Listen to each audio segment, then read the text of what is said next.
Social and economic factors like a family's income, access to healthy food, safe housing, connection to community, and even levels of toxic stress impact not only the health and well-being of each individual, but the community as a whole. Right. So in this workshop, we're going to look at the ways to better support patients in their community and to address these factors called the social determinants of health.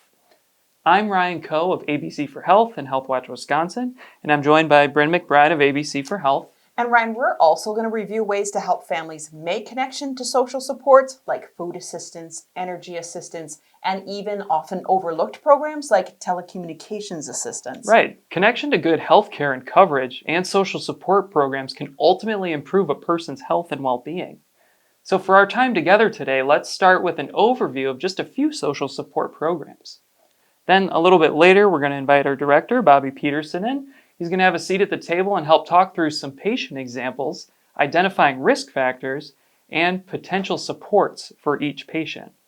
Bobby will then help us understand how staying engaged with patients and their healthcare coverage and service and community needs can best support the patient, their family, and the overall community. And so much of a person's health is determined by things that happen outside of the doctor's office.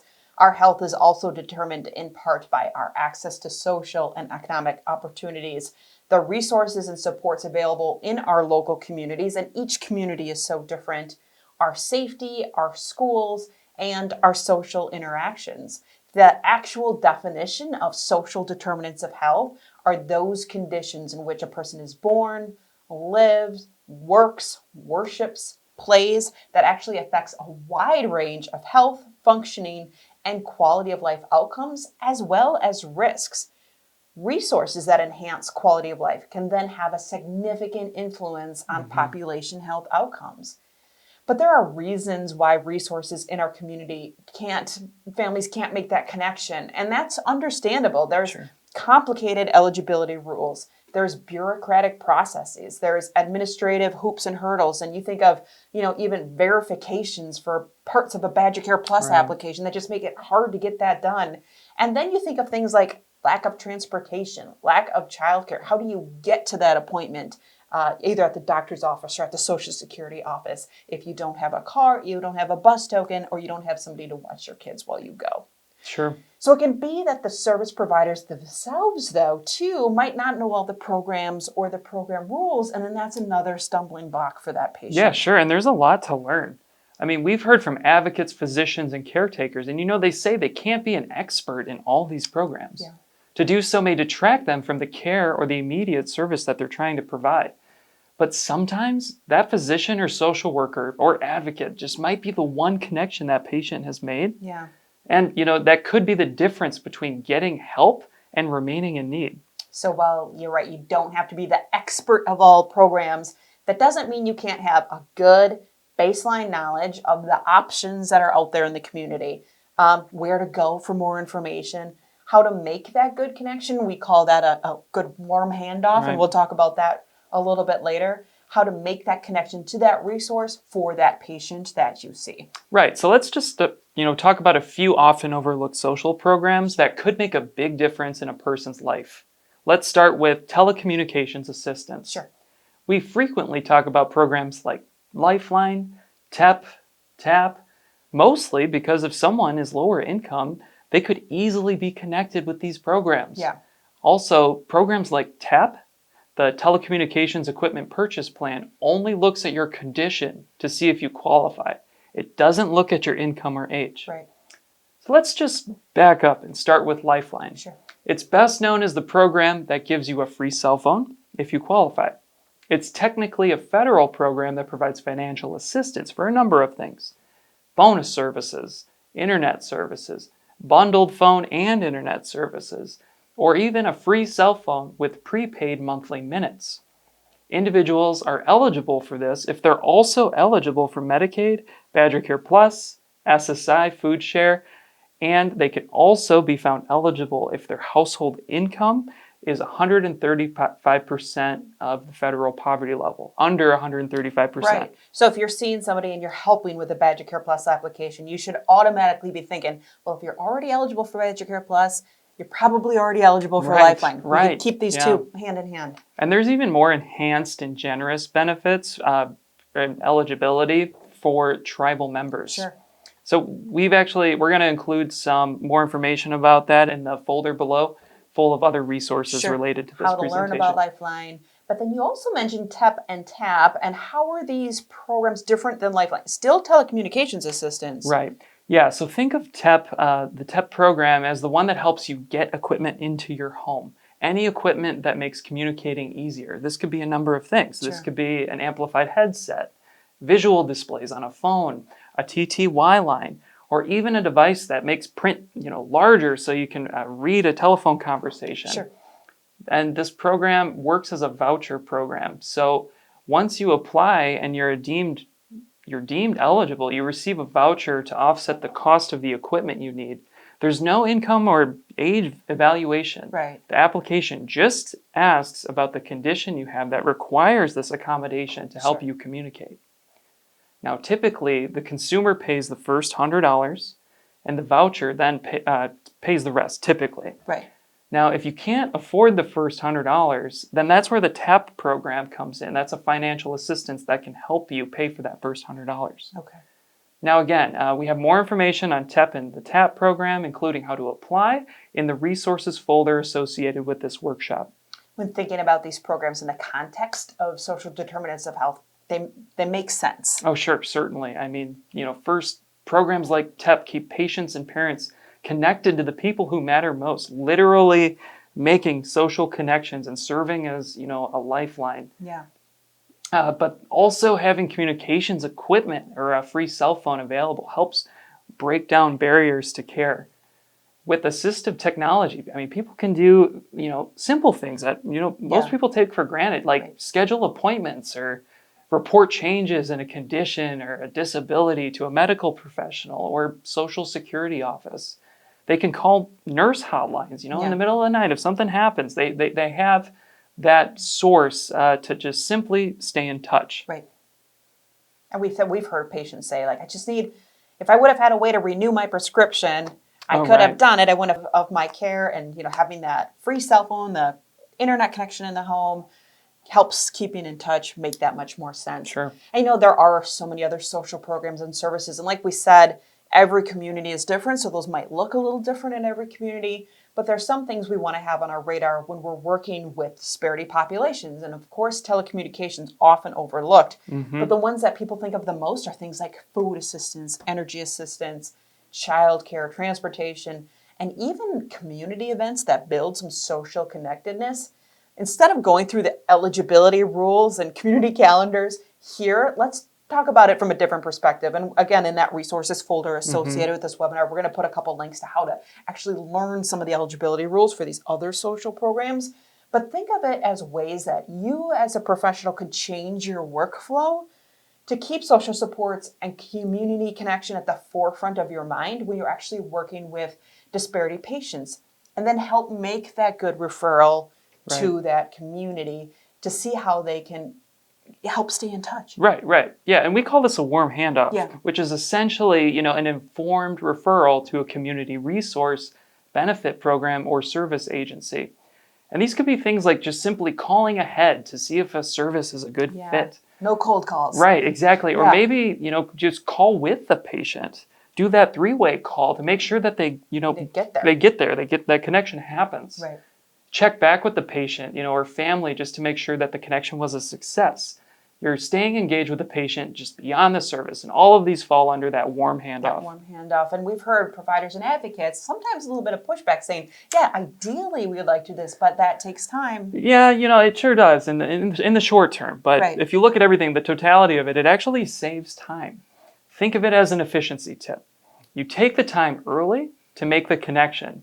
You do a quick 5-minute phone call just to check in with the patient or the family at an established interval every few months, or once or twice a year, just based on the circumstances. And yeah, for some people, it's just something's coming up. You can touch base right before that. The transition happens. You're good for a while. Right, and I mean it's better than the alternative, right? The alternative, it doesn't look good. It's repeat visits to the hospital or the billing office. complex conversations about program eligibility, and for some patients, it means starting over and telling their story just, all the way from the beginning, every time they talk to a new person. They start over. And we It's- used to say this is the play it again Sam version Right. of a family trying to access services. As every time they meet a new person, they have to start with, okay, 5 years ago I Yeah. had a stroke. They have God, to can you tell their imagine? story over and over. If you can be that connection point, you pick up where you left off last time, you save time.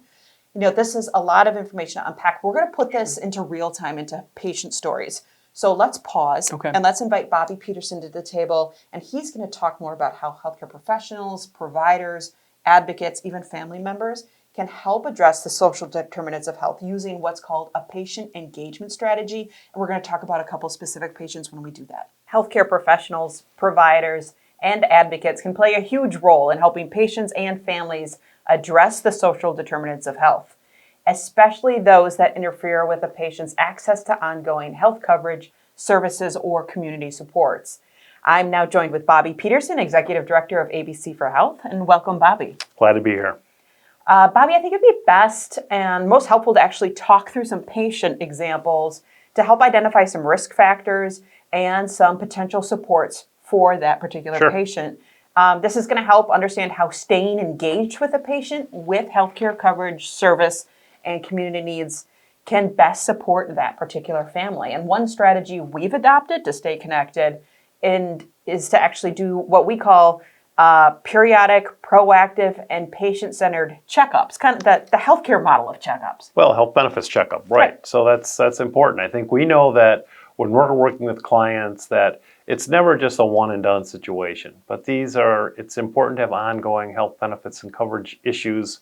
We're talking over them with clients and making sure you have these periodic checkups. It's important to help the patient make connections to other community resources too. It's not just about health. Yeah, I mean, there are a beyond lot health, of things that people can connect to that help them. If you're helping them with food security, they're able to maybe get food share to help pay for some of those bills. Energy assistance. We've talked about Lifeline, and that's important for families. So let's talk about a person we're calling John, and we've changed his name to protect his privacy. Let's listen to John's story. Okay. John typically worked odd construction and landscaping jobs to make some money. While work was plentiful in warmer weather, once the temperature started to drop, so did the number of hours John could be on the clock. As resources became tight, he frequently would sleep on a friend's couch, relying on the public library for warmth and access to their computers and phones during the day.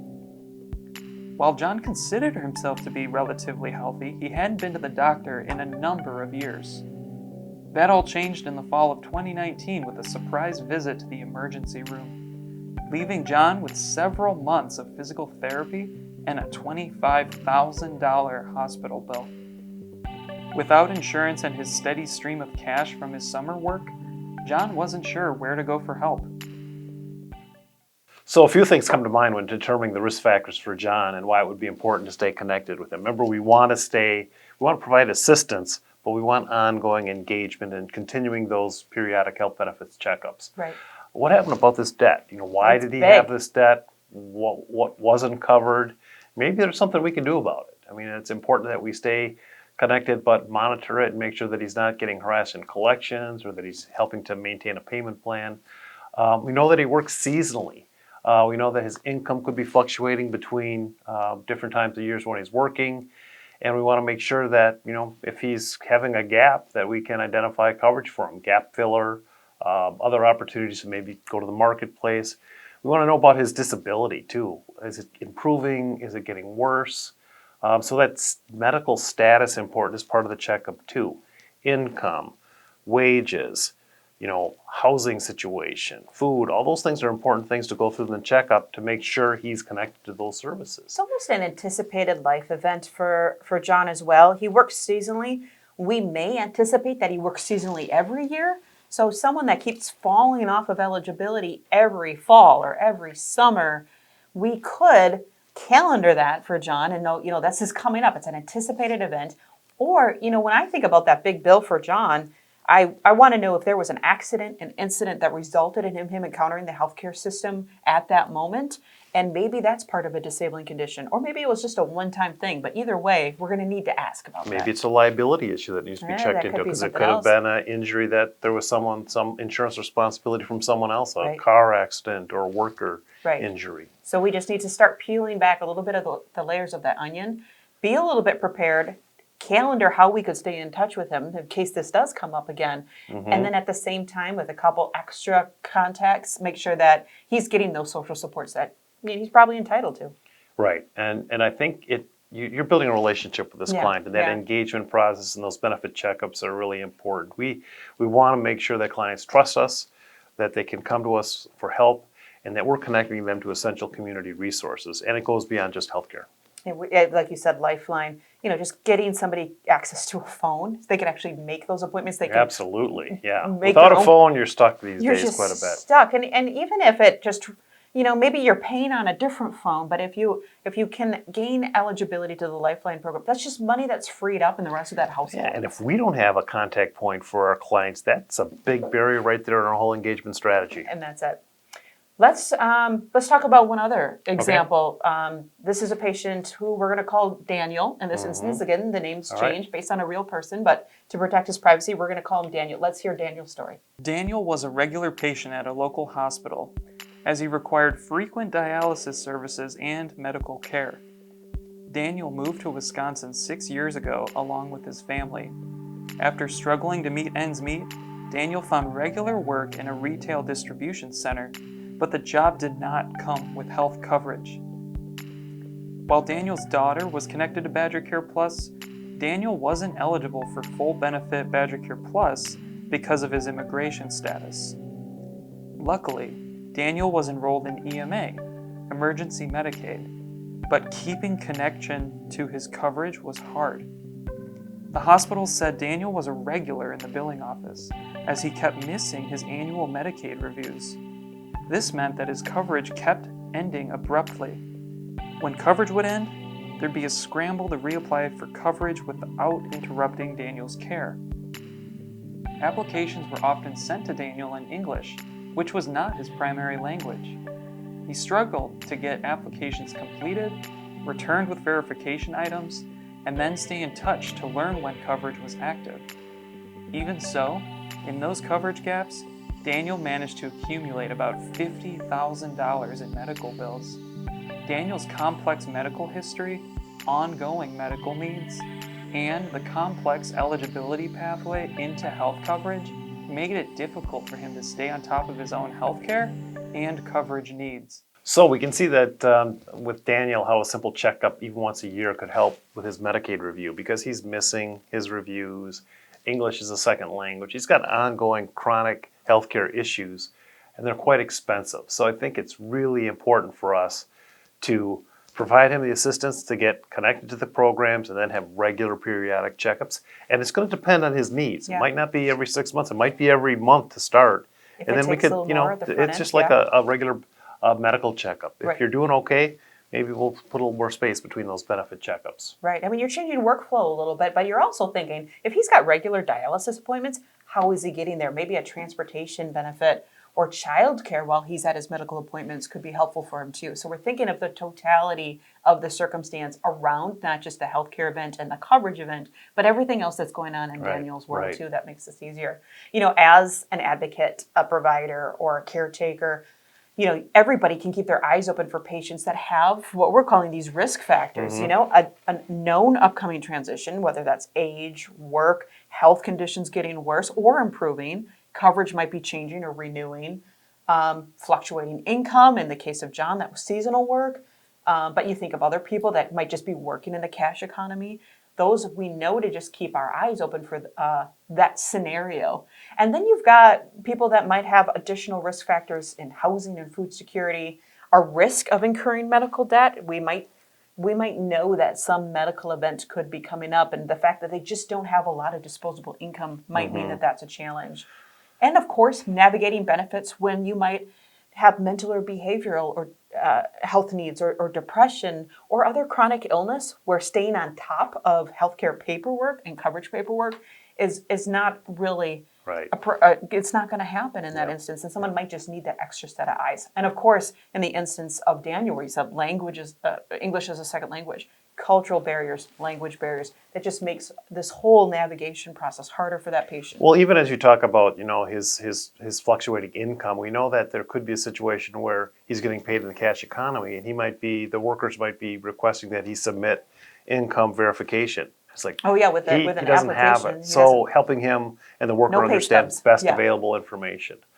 But we also know that there are things like, how old is he? What's his age transitions? And for anybody in that situation, are they turning 18, 19, 26, 65? That stuff we can All calendar in those are advance. key dates, Yeah. and we can identify those. Do we know a known medical event, an evaluation, or we're going to know an important documentation of health condition after this exam? Is it going to be contributing towards a disability evaluation, or are they improving so they might be Yeah. moving off of disability? Right. So those are known medical events. We can identify opportunities for interventions and assistance.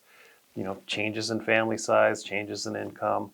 So these are all really opportunities for us to continue working with the patient, stay engaged with the patient, connect them to healthcare coverage, but so much more. Right. And every little bit helps with a low-income person, just to lift them up a little bit from a poverty situation and help them maintain a trajectory towards well-being and a happier life. Addressing those social determinants of health so much earlier in the process, making it easier for that person to get connected to their community.